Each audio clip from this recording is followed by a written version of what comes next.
नमस्कार सभी साथियों को स्वागत करता हूं सभी का इस यूट्यूब चैनल पर। साथियों, रीट एग्ज़ाम 2022 के लिए हिंदी व्याकरण और शिक्षण विधियों का पेपर नंबर 63 लेकर आया हूं। 100 टेस्टों की यहां पर आपके सीरीज चल रही है। देखिए, बहुत ही बेहतरीन क्वालिटी वाले 30 प्रश्न आपको यहां पर देखने को मिलेंगे और टारगेट है आपके आज 20 प्रश्नों को सही करने का। टारगेट कम प्रश्नों को सही करने का, इसका मतलब ये हुआ कि भाई पेपर आपके हार्ड लेवल का है और 20 प्लस कर देते हो तो बहुत ही अच्छी बात है साथियों, क्योंकि प्रत्येक सब्जेक्ट में 20 सही करोगे आप तो 100 क्वेश्चन आपके हो जाएंगे। तो मतलब 100 तो थोड़े कम होते हैं एग्ज़ाम आपके पात्रता को हो, लेकिन यहाँ पर हिंदी में 20 है तो फिर देखो और सब्जेक्ट में तो आपके अच्छे नंबर आना ही चाहिए। तो यहाँ पर इसीलिए हिंदी का ये अच्छा पेपर लेकर आया हूँ ताकि आपकी हिंदी की बहुत ही बेहतरीन तरीके से तैयारी हो सके। साथियों, पहला प्रश्न देखेंगे, पूरे ही 30 प्रश्न है दोनों लेवल के लिए। प्रश्न संख्या 1 है, महापुरुष में कौन सा समास है?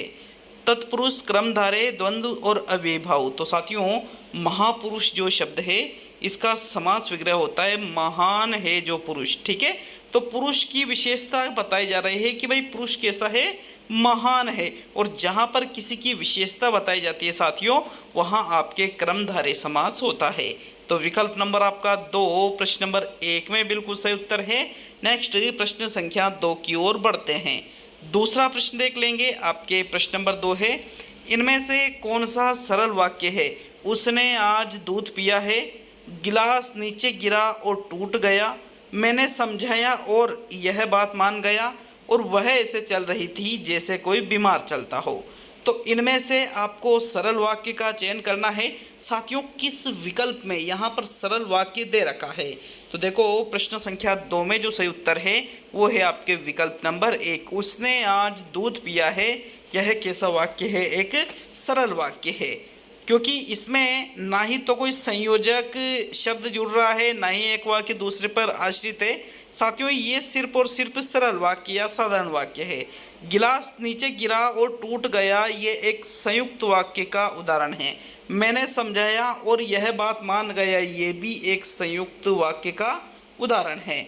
वह ऐसे चल रही थी जैसे कोई बीमार चलता हो, तो ये आपके एक मिश्र वाक्य का उदाहरण है। तो ओनली विकल्प 1 ही सरल वाक्य है यहाँ पर, इसलिए प्रथम विकल्प प्रश्न नंबर 2 में सही है। नेक्स्ट प्रश्न नंबर 3 पे आते हैं।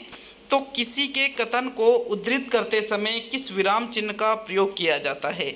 विस्मयवाचक चिन्ह का, अवतरण चिन्ह का, प्रश्नवाचक चिन्ह का और निर्देशक चिन्ह का। साथियों, प्रश्न संख्या 3 में से उत्तर बताइएगा, कौन सा विकल्प आपके सही रहेगा तीसरे प्रश्न में? तो देखो, किसी के कथन को जब हमें उद्धृत करना होता है तो प्रश्नवाचक चिन्ह का प्रयोग नहीं किया जाता है, क्योंकि प्रश्नवाचक चिन्ह का प्रयोग तो प्रश्न पूछने के लिए किया जाता है। विस्मयवाचक चिन्ह का प्रयोग आश्चर्य, दुख, घृणा, विस्मय सूचक शब्दों को प्रकट करने के लिए किया जाता है। और साथियों, किसी के कथन को उद्धृत करते समय अवतरण चिन्ह का प्रयोग किया जाता है। किस चिन्ह का? अवतरण चिन्ह का। तो तीसरे प्रश्न में दूसरा विकल्प सही है। नेक्स्ट प्रश्न नंबर 4 की ओर बढ़ेंगे। चौथा प्रश्न है, किस समूह के सभी शब्दों में प्रत्यय लगा हुआ है? अधर्म, सामान्य, गौरण, दयालु, डिबिया, अज्ञानी, गुड़िया, शंकर, प्यास, घर, राजमहल और कसेला। तो इनमें से उस विकल्प का चुनाव कीजिए जिस विकल्प के तीनों ही शब्दों में प्रत्यय लगा हुआ है। तो देखो, अ प्लस धर्म, तो अधर्म में तो धर्म मूल शब्द है और अ उपसर्ग है, इसमें कोई प्रत्यय नहीं है। आपको एक एक शब्द पकड़ना है सिर्फ। गुड़िया, शंकर, और शंकर में शम प्लस कर, तो इसमें भी कोई उपसर्ग नहीं, वो कोई प्रत्यय नहीं है, सॉरी। घर शब्द में कोई प्रत्यय नहीं है, तो यहाँ आप पकड़ सकते थे इस प्रश्न को। दूसरा विकल्प आपके प्रश्न 4 में सही है। दयालु में, डिबिया में और अज्ञानी में, तीनों में ही प्रत्यय लगा हुआ है। अज्ञानी अ प्लस ज्ञान प्लस ई प्रत्यय है, डिबिया में इया प्रत्यय है, दयालु में आलू प्रत्यय लगा हुआ है। तो साथियों, विकल्प इस प्रकार आपके दूसरा सही रहेगा प्रश्न नंबर 4 में। नेक्स्ट प्रश्न संख्या 5 की ओर बढ़ेंगे। प्रश्न नंबर 5 है आपके, कौन प्रत्यय लगाने से, कौन सा प्रत्यय लगाने से मधुर विशेषण भाववाचक संज्ञा में परिवर्तित हो जाएगा? त्व, ता, तम और पल। तो देखो, मधुर में त्व प्रत्यय लगाएं तो शब्द बनेगा मधुरत्व, मधुर में ता प्रत्यय लगाएंगे तो शब्द बनेगा मधुरता, मधुर में तम प्रत्यय लगाएंगे तो मधुरतम, और मधुर में पल प्रत्यय लगाएंगे तो मधुरपल। तो इनमें से भाववाचक संज्ञा शब्द कौन सा है साथियों? तो देखो प्रश्न नंबर 5 में जो सही उत्तर है, यदि हम मधुर शब्द में ता प्रत्यय लगा देते हैं, कौन सा प्रत्यय? ता प्रत्यय, तो शब्द बन जाएगा आपके मधुरता। मधुर शब्द एक विशेषण है और मधुरता शब्द एक भाववाचक संज्ञा शब्द है साथियों। तो कौन सा प्रत्यय लगाया था हमने? ता प्रत्यय। इसलिए विकल्प नंबर 2 आपके 5वें प्रश्न का बिल्कुल सही उत्तर है। चलिए नेक्स्ट प्रश्न नंबर 6 की ओर बढ़ेंगे। तो आपके 6वां प्रश्न देख लेते हैं। प्रश्न नंबर 6 है, कौन सा अर्थ सही है? छाती पर सांप लौटना, ईर्ष्या करना, बालू से तेल निकालना, नई तकनीक का प्रयोग करना, हाथों के तोते उड़ जाना, पिंजरे से तोते का निकल जाना, और हाथ पांव फूल जाना, मोटा हो जाना। तो इसमें जिस विकल्प में आपको सही अर्थ लग रहा है प्रश्न नंबर 6 में, उसका चयन करना है साथियों। प्रश्न नंबर 6 में कौन सा आंसर रहेगा? तो देखो 6ठे प्रश्न में आपके जो सही उत्तर है वो है विकल्प नंबर 1 में, छाती पर सांप लौटना। इसका सही अर्थ होता है ईर्ष्या करना। बाकी तीनों ही विकल्पों में गलत आंसर दे रखे हैं, क्योंकि हाथ पांव फूल जाना मतलब मोटा हो जाना नहीं होता है साथियों। हाथों के तोते उड़ जाना, इसका भी अर्थ गलत है, दूसरे विकल्प का भी अर्थ गलत है। तो ओनली प्रथम विकल्प ही आपके प्रश्न नंबर 6 में सही है। नेक्स्ट प्रश्न नंबर 7 की ओर बढ़ेंगे। तो आपके 7वां प्रश्न, निम्न में से अशुद्ध विपरीतार्थी समूह है? पक्ष का प्रतिपक्ष, आस्तिक का नास्तिक, स्वर्ग का नरक, और सामीश का शाकाहारी। तो साथियों जिस विकल्प में यहाँ पर आपको अशुद्ध विपरीतार्थ, विपरीतार्थ का मतलब किससे लिया जाता है? विलोम से लिया जाता है। तो अशुद्ध विलोम समूह आपको जिस विकल्प में लग रहा है प्रश्न नंबर 7 में बताइएगा। तो देखो पक्ष का विलोम प्रतिपक्ष होता है, पक्ष का प्रतिपक्ष।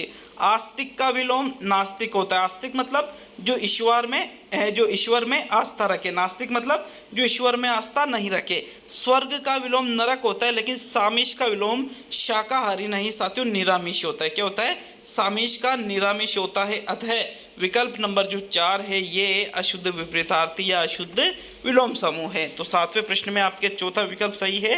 नेक्स्ट प्रश्न नंबर 8 की ओर बढ़ते हैं। 8वां प्रश्न देखेंगे, किस विकल्प में वाक्यांश के लिए प्रयुक्त शब्द सही नहीं है? अनायास प्रसन्न होने वाला आशुतोष, जिसकी सारी इच्छाएं तृप्त हो गई पूर्ण काम, अतिथियों की सेवा करने वाला अभ्यागत, और माता पिता का संतति के प्रति प्रेम वात्सल्य। तो जो वाक्यांश के लिए एकल शब्द आपको सही नहीं लग रहा है उसका चयन आपको प्रश्न संख्या 8 में करना है। तो साथियों प्रश्न नंबर 8 में जो आपके सही उत्तर है वो रहेगा विकल्प नंबर 3। अतिथियों की सेवा करने वाला आतिथ्य कहलाता है, अभ्यागत नहीं कहलाता है। बाकी जो शीघ्र प्रसन्न हो जाए या अनायास का मतलब शीघ्र प्रसन्न हो जाए उसको आशुतोष कहते हैं। आशुतोष किसका पर्यायवाची है? महादेव जी का पर्यायवाची है। जिसकी सारी इच्छाएं तृप्त हो गई उसको पूर्ण काम कहते हैं। सारी इच्छाएं जिसकी पूरी हो जाती है उसको पूर्ण काम के नाम से जाना जाता है। और माता पिता अपनी संतान के से जो प्रेम करते हैं वो वात्सल्य ही कहलाता है साथियों। तो थर्ड विकल्प इस प्रकार आपके 8वें प्रश्न में सही है। नेक्स्ट प्रश्न नंबर 9 की ओर बढ़ेंगे। 9वां प्रश्न है, किस क्रमांक के सभी शब्द शुद्ध है? तो सभी शब्द शुद्ध होना चाहिए। पहला विकल्प दाम्पत्य, सौजन्यता और सौंदर्य, जिजीविषा, प्रौढ़ और अतरंग। दूसरा विकल्प पैतृक, शुश्रूषा और उज्ज्वल। और चौथा विकल्प है श्रृंगार, पुनरावलोकन और आशीर्वाद। तो देखो श्रृंगार पूर्णतः गलत लिखा हुआ है। श्रृंगार को इस प्रकार से लिखा जाता है साथियों, श्रृंगार, ठीक है, तो ये गलत है आपके। पैतृक शब्द गलत है। पैतृक शब्द को इस प्रकार से लिखा जाता है, तय में री की मात्रा लगती है। तो पहला या दूसरा विकल्प साथियों 9वें प्रश्न में आपके जो सही उत्तर रहेगा वो रहेगा विकल्प नंबर 2। जिजीविषा, प्रौढ़ और अंतरंग शब्द सही है। बाकी सौंदर्य शब्द तो सही है, लेकिन सौजन्यता शब्द गलत है यहाँ पर, क्योंकि सौजन्य होता है या सौजन्यता शब्द ये और ता प्रत्यय भाववाचक के साथ साथ नहीं जुड़ते हैं ये कभी, इसलिए पहले जो विकल्प है इसमें ये शब्द गलत है, अतः ये भी आपका आंसर नहीं होगा। दूसरा ही विकल्प 9वें प्रश्न में सही है। नेक्स्ट 10वें प्रश्न की ओर बढ़ेंगे। तो प्रश्न नंबर 10 है, निम्न में से किस शब्द में अप उपसर्ग नहीं है? अप्रोक्ष, अपादान, अपवाद और अपमान। तो जिस विकल्प में अप उपसर्ग का प्रयोग नहीं किया गया है वह कौन सा विकल्प है साथियों? प्रश्न नंबर 10 का राइट आंसर बताइएगा। तो 10वें प्रश्न में राइट आंसर देख लेते हैं। देखिए, अपमान शब्द का निर्माण अप प्लस मान से हुआ है। अप प्लस मान बराबर अपमान, अप प्लस वाद बराबर अपवाद, अप प्लस आदान अपादान, बिल्कुल अप उपसर्ग है, लेकिन अप प्लस रोक्ष नहीं होता है, अ प्लस परोक्ष होता है साथियों। इसमें अपरोक्ष में अ उपसर्ग है, न कि अप उपसर्ग इसमें नहीं है, अ उपसर्ग है। तो विकल्प नंबर 1 आपके प्रश्न नंबर 10 का सही उत्तर है। नेक्स्ट प्रश्न नंबर 11 को देख लेते हैं। 11वां प्रश्न है, निम्न में से स्वर संधि का उदाहरण कौन सा है? जगदीश, अन्वय, तल्लीन और यशोभिलाषा। तो जिस विकल्प में आपको स्वर संधि का उदाहरण दिख रहा है उस विकल्प का चयन कीजिएगा।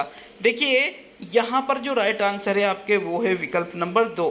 अन्वय शब्द में स्वर संधि है, बाकी तीनों ही शब्द स्वर संधि के उदाहरण नहीं है।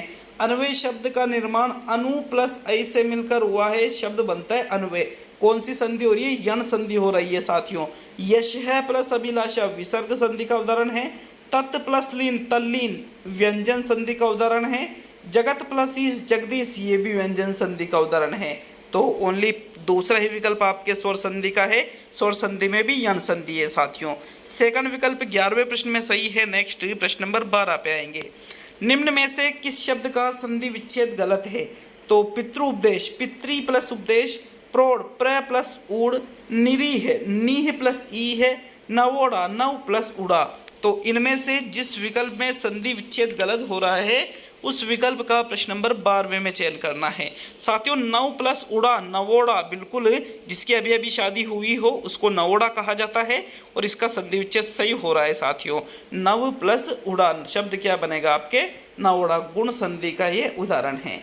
नीह प्लस ई है शब्द निरीह बनेगा, विसर्ग रे में परिवर्तित हो जाएगा और ई की मात्रा इसमें जुड़ जाएगी, व्यंजन संधि का उदाहरण है। प्र प्लस ऊढ़ ऊढ़ बलबर शब्द क्या बनेगा? प्रौढ़, ये भी सही है। और पितृ प्लस उपदेश, तो पितृ प्लस उपदेश इस प्रकार नहीं होता है, पितृ प्लस उपदेश इस प्रकार होना चाहिए था इसका संधि विच्छेद। शब्द पितृ उपदेश बन जाता है पितृ प्लस उपदेश से।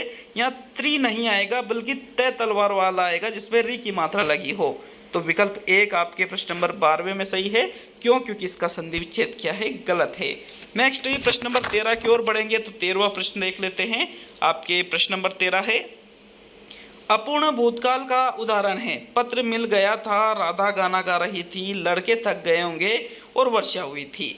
तो अपूर्ण भूतकाल का जिस विकल्प में उदाहरण है तो वर्षा हुई थी, वर्षा हुई थी हो गई थी, तो मतलब ये तो पूर्ण भूतकाल का है। लड़के थक गए होंगे, संभावना बताई जा रही है। पत्र लिखा गया था, सॉरी पत्र मिल गया था, तो ये मिल गया था मतलब पूर्ण भूतकाल। लेकिन राधा गाना गा रही थी, अब हमें ये पता नहीं तो क्रिया पूर्ण हुई है या नहीं हुई है, अतः ये किसका उदाहरण है? अपूर्ण भूतकाल का उदाहरण है साथियों। वीडियो अच्छा लगे तो लाइक शेयर और चैनल को सब्सक्राइब जरूर करिएगा। 13वें प्रश्न में आपके दूसरा विकल्प बिल्कुल सही है। नेक्स्ट प्रश्न नंबर 14 की ओर बढ़ेंगे। तो 14वां प्रश्न देख लेते हैं। कौन सा मिश्र वाक्य है? राहुल पढ़ रहा है, सुरेश नदी में डूबने लगा, मैंने सुना है कि सुरैया ने निकाह कर लिया और वह आया, थोड़ी देर बैठा और तुरंत लौट गया। तो जिस विकल्प में मिश्र वाक्य है उसका चयन आपको प्रश्न संख्या 14 में करना है। तो साथियों, राहुल पढ़ रहा है ये एक सरल वाक्य है। कैसा वाक्य है? ये एक सरल वाक्य है। सुरेश नदी में डूबने लगा, ये भी एक सरल वाक्य का उदाहरण है। आपको कैसा देखना है? मिश्र। मैंने सुना है कि सुरैया ने निकाह कर लिया, मैंने आपको 50 बार ये बता दिया होगा कि वाक्य में अगर की शब्द बीच में हो, वाक्यों के बीच में, तो वह 101% मिश्र वाक्य होता है। तो बिल्कुल 14वें प्रश्न में तीसरा विकल्प आपके मिश्र वाक्य का उदाहरण है। बाकी चौथा विकल्प कि वह आया, थोड़ी देर बैठा और तुरंत लौट गए, तो ये संयुक्त वाक्य का उदाहरण है साथियों। किसका उदाहरण है? ये संयुक्त का। थर्ड विकल्प आपके प्रश्न नंबर 14 में सही है। नेक्स्ट प्रश्न नंबर 15 की ओर बढ़ेंगे। तो 15वां प्रश्न देख लेते हैं। संज्ञा पदबंध का उदाहरण है। अयोध्या के राजा राम ने रावण को मारा, शेर की तरह दहाड़ने वाले आप भीगी बिल्ली कैसे बन गए, गुलाब के फूल जैसा शिशु का मुख किसे पसंद नहीं है, और आशु रोते रोते सो गई। तो जिस विकल्प में संज्ञा पदबंध दे रखा है उसका चयन आपको प्रश्न नंबर 15 में करना है साथियों। कौन से विकल्प का चुनाव करोगे?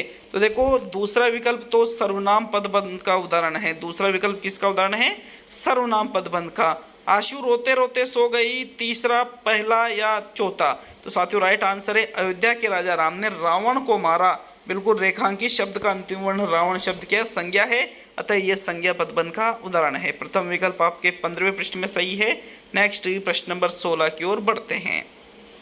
16वां प्रश्न है आपके, वह विधि जिसका प्रयोग चारों भाषाई कौशलों को सिखाने के लिए किया जाता है, किस नाम से जाना जाता है उस विधि को? तो दूरस्थ विधि, सूत्र विधि, अनुकरण विधि और इनमें से सभी। तो साथियों दूरस्थ विधि के माध्यम से चारों भाषाई कौशलों का विकास सही से नहीं हो पाता है, न ही सूत्र विधि के माध्यम से हो पाता है, बल्कि साथियों जो आपके अनुकरण विधि होती है, अनुकरण विधि के माध्यम से आप चारों भाषाई कौशलों का विकास कर सकते हो, चाहे वो श्रवण सुनना कौशल हो, बोलना कौशल हो, पढ़ना कौशल हो या फिर लिखना कौशल हो। साथियों विकल्प नंबर आपके 3 16वें प्रश्न में सही है।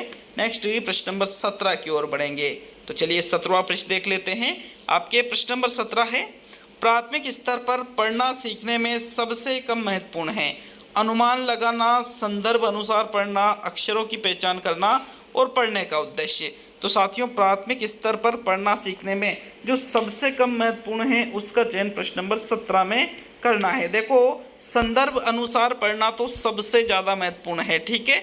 यहाँ पर अनुमान लगाना, अक्षरों की पहचान करना या पढ़ने का उद्देश्य, तो इन तीनों में से आपको राइट आंसर देना है। साथियों बहुत ही डिफिकल्ट क्वेश्चन है, कई बार इस क्वेश्चन के अलग अलग आंसर आपको देखने को मिलेंगे और अधिकतर इस क्वेश्चन का जो राइट आंसर है साथियों वो रहेगा अक्षरों की पहचान। यहाँ पर पढ़ना सीखने में सबसे कम महत्वपूर्ण माना जाता है। देखो 17वें प्रश्न में आपको अनुमान लगाना भी मिल जाएगा और पढ़ने का उद्देश्य भी मिल जाएगा। तो ये एक ऐसा प्रश्न है जिसके अलग अलग आंसर है। आप ऐसा कीजिएगा, इस प्रश्न के लिए प्रश्न नंबर 17 के लिए कमेंट बॉक्स में कमेंट करना कि आपको चौथा सही लगता है, तीसरा या पहला, और उसके बाद में मैं कल जो वीडियो बनाऊंगा साथियों उसमें आपको बिल्कुल क्लियर करूंगा कि इसमें किस आधार पर आपको एग्जाम में कौन सा विकल्प का चुनाव करना है। तो कमेंट करिएगा प्रश्न नंबर 17 के लिए, ठीक है। नेक्स्ट 18वें प्रश्न को देख लेते हैं। व्याकरण शिक्षण की कौन सी विधि अपेक्षाकृत प्रभावी है? आगमन विधि, निगमन विधि, पाठ्यपुस्तक विधि और सूत्र विधि। तो देखो अपेक्षाकृत प्रभावी दिए गए विकल्पों के अनुसार बताना है। साथियों सूत्र और पाठ्यपुस्तक और निगमन तीनों से जो ज़्यादा बेटर विधि मानी जाती है वो है आपके आगमन विधि। आगमन विधि में पहले छात्रों के सामने उदाहरण प्रस्तुत किए जाते हैं और फिर छात्र उन उदाहरणों के माध्यम से नियम या निष्कर्ष स्वयं निकालते हैं और फिर समस्या का समाधान करते हैं। तो अतः प्रथम विकल्प आपके 18वें प्रश्न में सही है। अगर यहाँ पर इसी प्रश्न में अगर एक विकल्प और दे रखा होता आगमन निगमन विधि, कौन सा विकल्प? आगमन निगमन विधि, तो साथियों फिर आपको उसको सही करना पड़ता, ठीक है। तो यहाँ ऐसा नहीं दे रखा है, एक साथ देना चाहिए था दोनों को, फिर आपको वो सही करना था। एक साथ नहीं दे रखा है तो आगमन को सही करना है। तो चलिए आगे बढ़ेंगे प्रश्न नंबर 19 की ओर। 18वें में प्रथम विकल्प सही है साथियों। नेक्स्ट 19वां प्रश्न, प्राथमिक स्तर पर भाषा सीखने सिखाने का अर्थ है आलंकारिक भाषा का प्रयोग, वर्णमाला सीखना, बाराखड़ी पढ़ना और भाषा का बातचीत के रूप में प्रयोग करना। देखो प्राथमिक स्तर पर भाषा सीखने सिखाने का अर्थ पूछा गया है तो आलंकारिक भाषा का प्रयोग प्राथमिक स्तर पर बच्चे नहीं करते हैं। दूसरा, तीसरा या चौथा, कौन सा विकल्प आपका सही रहेगा प्रश्न नंबर 19 में? साथियों राइट आंसर देख लेते हैं। प्राथमिक स्तर पर भाषा सीखने सिखाने का जो सही अर्थ है वो होता है भाषा का बातचीत के रूप में प्रयोग करना। अगर बालक भाषा का बातचीत के रूप में प्रयोग करने लग जाते हैं तो मतलब हम ये समझ सकते हैं कि बालक के द्वारा भाषा को सीख लिया गया है। फोर्थ विकल्प 19वें में सही है। नेक्स्ट प्रश्न नंबर 20 पे आते हैं साथियों। 20वां प्रश्न है, वह शिक्षण विधि जिसमें वे अध्यापक शिक्षण कराएं जो विषयगत योग्यताओं एवं कौशलों की दृष्टि से एक दूसरे के पूरक हो, उस शिक्षण विधि को किस नाम से जाना जाता है? तो भाषा संसर्ग विधि, प्रत्यक्ष विधि, दल शिक्षण विधि या भ्रमण विधि। साथियों 20वें प्रश्न में राइट आंसर बताइए, कौन से विकल्प का चुनाव करोगे प्रश्न नंबर 20 में? तो राइट आंसर देख लेते हैं। राइट आंसर है आपके प्रश्न नंबर 20 में तीसरा विकल्प दल शिक्षण विधि, क्योंकि दल शिक्षण में किसका दल होता है? अध्यापकों का दल होता है और अध्यापकों का चुनाव 3 तरीके से किया जाता है साथियों। अब वो या तो एक ही विद्यालय के अलग अलग विषय के अध्यापक हो सकते हैं या अलग अलग विद्यालय के एक ही विषय के अध्यापक हो सकते हैं या फिर एक ही जो विद्यालय है साथियों, उसके यूँ मान लीजिए तीसरा तरीका थोड़ा ध्यान से उतर रहा है। तो 3 प्रकार से यहाँ पर अध्यापकों का चयन किया जाता है दल शिक्षण विधि में। देखिएगा, इसमें विषयगत योग्यताओं और कौशलों की दृष्टि से जो अध्यापक एक दूसरे के पूरक होते हैं उनका चयन किया जाता है और वो फिर बालकों की समस्याओं का समाधान करते हैं किसी विशेष टॉपिक को लेकर। तो विकल्प आपके 3 सही है। दल शिक्षण विधि का निर्माण किसने किया था? डेविड वार्डिंग ने किया था। तो नेक्स्ट प्रश्न नंबर 21 की ओर बढ़ते हैं। प्रश्न नंबर 21 है, मौन पठन के विषय में धारणा है कि इसमें पठन की गति धीमी हो जाती है, एकाग्रचित होकर पढ़ने का अभ्यास होता है, पढ़ने की धीमी ध्वनि होठों से निकलती है और इसे आदर्श वाचन के तुरंत बाद किया जाता है। साथियों, मौन पठन के विषय में इनमें से कौन सी धारणा प्रचलित है? देखो, पहला विकल्प आपका आंसर इसलिए नहीं इसमें क्योंकि ये कह रहा है कि पठन की गति धीमी हो जाती है, जबकि मौन पठन में तो पठन की गति कैसी हो जाती है? तीव्र हो जाती है साथियों। तो ये आपका उत्तर नहीं है। एकाग्रचित होकर पढ़ने का अभ्यास मिलता है, सही है। पढ़ने की धीमी ध्वनि होठों से निकलती है, पूर्णतः गलत है क्योंकि इसमें बिल्कुल भी ध्वनि नहीं निकलती है। इसे आदर्श वाचन के तुरंत बाद किया जाता है, जी नहीं, आदर्श वाचन के तुरंत बाद तो अनुकरण वाचन करते हैं। तो ओनली दूसरा ही विकल्प जो है ये मौन पठन के विषय में बिल्कुल सही बता रहा है कि इससे एकाग्रचित मतलब बिल्कुल एक अपना पूरा ध्यान वहीं पर लगा होता है साथियों, और ध्यान लगाकर पढ़ने का अभ्यास इसमें हो पाता है। तो सेकंड विकल्प आपके 21 में सही है। नेक्स्ट प्रश्न नंबर 22 पे आएंगे। 22वां प्रश्न है, निम्न में से किस स्थिति में आप कहेंगे कि पठन हो रहा है? अनुमान के साथ भाव ग्रहण, उचित गति एवं प्रवाह, प्रत्येक शब्द का सही उच्चारण और ध्वनि का उतार चढ़ाव। तो अब आपको सर्वश्रेष्ठ विकल्प का चुनाव आपको प्रश्न नंबर 22 में करना है। किस स्थिति में आप कह सकते हो कि भाई यहाँ पठन हो रहा है? तो साथियों, 22वें प्रश्न में जो राइट आंसर है वो रहेगा आपके विकल्प नंबर 1, अनुमान के साथ भाव ग्रहण करना। यहाँ पर बिल्कुल आप कह सकते हो कि पठन हो रहा है। पठन मतलब पढ़ा जा रहा है उस चीज़ को, क्योंकि जब तक हम चीज़ों का भाव ग्रहण नहीं कर सकते साथियों तब तक आप उसको पठन नहीं कह सकते। आप तेज गति से पढ़ रहे हो, उच्चारण सही कर रहे हो, उतार चढ़ाव ला रहे हो, लेकिन अगर आपने उसका अर्थ ही नहीं समझा तो उसको आप पठन नहीं कह सकते हो। इसलिए 22वें प्रश्न में आपके प्रथम विकल्प सही है। नेक्स्ट प्रश्न नंबर 23 की ओर बढ़ेंगे तो आपके 23वें प्रश्न को देख लेते हैं। किस दृश्य श्रव्य सामग्री में पारदर्शी का प्रयोग होता है? तो ओवरहेड प्रक्षेपक में, फिल्म स्ट्रिप में, ओपेक प्रोजेक्ट में और स्लाइड प्रक्षेप में। तो साथियों, पारदर्शी का प्रयोग इनमें से किसमें किया जाता है? प्रश्न नंबर 23 में राइट आंसर बताइएगा, आपके कौन सा विकल्प सही रहेगा प्रश्न नंबर 23 में? तो यहाँ जो पारदर्शी का प्रयोग किया जाता है वो किया जाता है फिल्म स्ट्रिप में। यहाँ पर दूसरा विकल्प आपका सही है। पारदर्शी का प्रयोग किस में करते हैं? फिल्म स्ट्रिप में करते हैं साथियों। सेकंड विकल्प 23 में सही है। नेक्स्ट प्रश्न नंबर 24 को देख लेते हैं। तो 24वां क्वेश्चन है, सहस्वर वाचन का मुख्य उद्देश्य है पढ़ने में आनंद की अनुभूति करना, बच्चों को पढ़ने संबंधी झिझक समाप्त करना, बोल बोलकर पढ़ना और द्रुत गति से वाचन करना। तो सहस्वर वाचन का जो मुख्य उद्देश्य होता है वो आपको बताना है 24 में। साथियों, सहस्वर वाचन वह वाचन है जो स्वर के साथ में किया जाता है। अब इसमें इसका जो मुख्य उद्देश्य होता है वो तेज गति से पढ़ना या बोल बोल कर पढ़ना नहीं होता है, बल्कि इसका मुख्य उद्देश्य होता है बच्चों को पढ़ने संबंधी झिझक समाप्त करना, कि जो बच्चों में पठन संबंधी झिझक है वो दूर हो जाए, इसीलिए बोल बोल कर चीज़ों को पढ़ा जाता है और यही इसका मुख्य उद्देश्य है। तो विकल्प नंबर आपका 2 सही है साथियों 24 में। नेक्स्ट प्रश्न नंबर 25 पे आते हैं। तो 25वां प्रश्न देखेंगे, दाता शब्द का स्त्रीलिंग रूप होगा दाती, दात्री, दात्री और दाती। तो यहाँ पर देखिए ये जो दाती और दाती लिखा रखा है इसमें छोटी बड़ी मात्रा है, और यहाँ दात्री और दात्री लिखा रखा है इसमें दात्री में तो साथियों दात्री में तो तैमेरी की मात्रा है और दात्री में त्रय त्रिशूल में बड़ी की मात्रा है। तो दाता शब्द का जो विलोम होगा साथियों वो इनमें से किस विकल्प में दे रखा है? 25 का राइट आंसर बताइएगा, कौन सा विकल्प आप सही करोगे? तो दाता का दाती नहीं होता है, पहला और चौथा तो आपका आंसर नहीं है। कंफ्यूजन होता है तीसरे और दूसरे विकल्प में। तो राइट आंसर है आपके विकल्प नंबर 2, दाता शब्द का स्त्रीलिंग क्या होगा? दात्री होगा साथियों। क्या होगा? दात्री होगा। विकल्प 2 आपके 25 में सही है। नेक्स्ट प्रश्न नंबर 26 पे आते हैं। तो 26वां प्रश्न है, छात्रों के सतत एवं समग्र मूल्यांकन पर प्रभावी जोर दिया। राष्ट्रीय शिक्षा नीति 1986 ने दिया, प्रथम राष्ट्रीय शिक्षा नीति ने दिया, मुदालियार आयोग की सिफारिशों ने दिया और इनमें से कोई नहीं। तो बता रखा है आपको इनमें से कोई नहीं वाला विकल्प आपका आंसर नहीं होता है। जो सतत एवं व्यापक मूल्यांकन है साथियों, इस पर प्रभावी जोर जिसके द्वारा दिया गया है वो थी राष्ट्रीय शिक्षा नीति 1986। इसके द्वारा ही जो सतत एवं समग्र मूल्यांकन जिसको हम CCE के नाम से भी जानते हैं, इस पर प्रभावी जोर दिया गया है। तो विकल्प नंबर 1 आपके 26 में सही है। नेक्स्ट प्रश्न नंबर 27 की ओर बढ़ेंगे साथियों। कमेंट करके जाना 30 में से कितने प्रश्न आपके सही हुए हैं साथियों। 20 प्लस किसके हुए, 25 प्लस किसके हुए, ये भी तो पता चले। तो कमेंट जरूर करके जाना। तो 27 पे आते हैं आपके 27वां प्रश्न। निम्न में से किस तत्व का दैनिक पाठ योजना में उपयोग नहीं होता है? उद्देश्यों को परिभाषित करना, शिक्षण विधि व प्रविधि का चयन करना, दत्त कार्य का निर्धारण करना और नील पत्र का निर्माण करना। तो जो दैनिक पाठ योजनाओं में जिसका उपयोग नहीं होता है साथियों, उसका आपको 27 में चयन करना है। देखिए, जब हम दैनिक पाठ योजना बनाते हैं, दैनिक पाठ योजना किस लिए बनाई जाती है?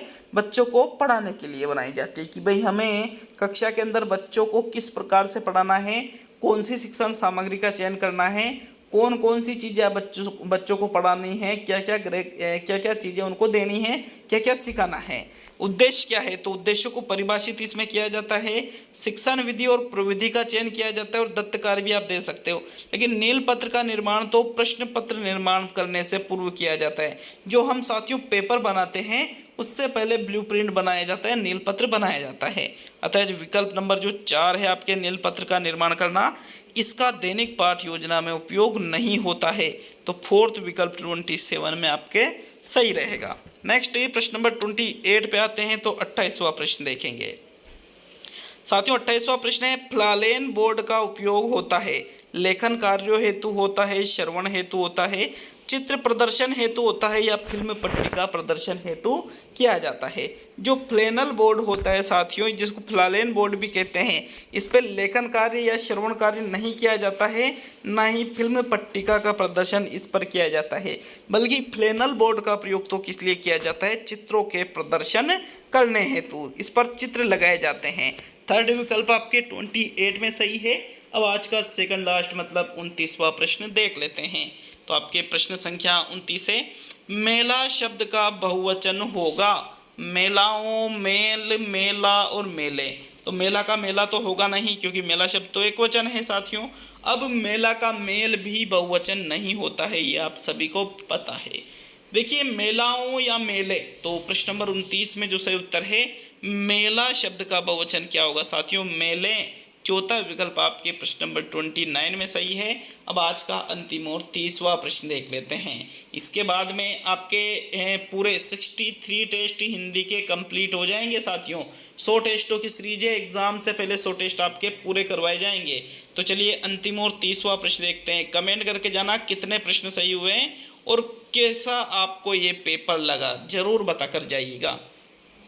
छात्रों को अपनी मातृभाषा में बोलने का अवसर प्रदान करना चाहिए ताकि छात्र अपने आप को कमज़ोर न समझे, छात्र अपनी निजी कठिनाइयाँ बता सके, छात्र अपना गृह कार्य आसानी से कर सके और छात्रों के लिए अधिगम प्रक्रियाएं सरल व सहज हो।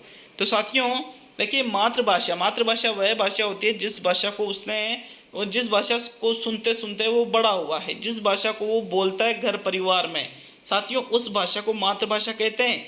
तो मातृभाषा का प्रयोग, मातृभाषा में बोलने का अवसर प्रदान इसलिए करना चाहिए छात्रों को क्योंकि छात्रों के लिए अधिगम प्रक्रियाएं सरल व सहज हो। मातृभाषा के माध्यम से अगर चीज़ों को बच्चा पूछता है, पढ़ता है, सीखता है तो बहुत ही आसानी से वो चीज़ें सीख जाता है साथियों। 4था विकल्प आपके प्रश्न नंबर 30 में सही है। ये कंप्लीट आपके पेपर नंबर 63। मिलते हैं अगले वीडियो में। बहुत बहुत धन्यवाद। वीडियो को लाइक शेयर दबाकर करिएगा साथियों, क्योंकि मेहनत की जा रही है तो आप भी मेहनत जरूर करिएगा। 1 मिनट निकाल करके लाइक शेयर जरूर करें। बहुत बहुत धन्यवाद एक बार पुनः सभी का।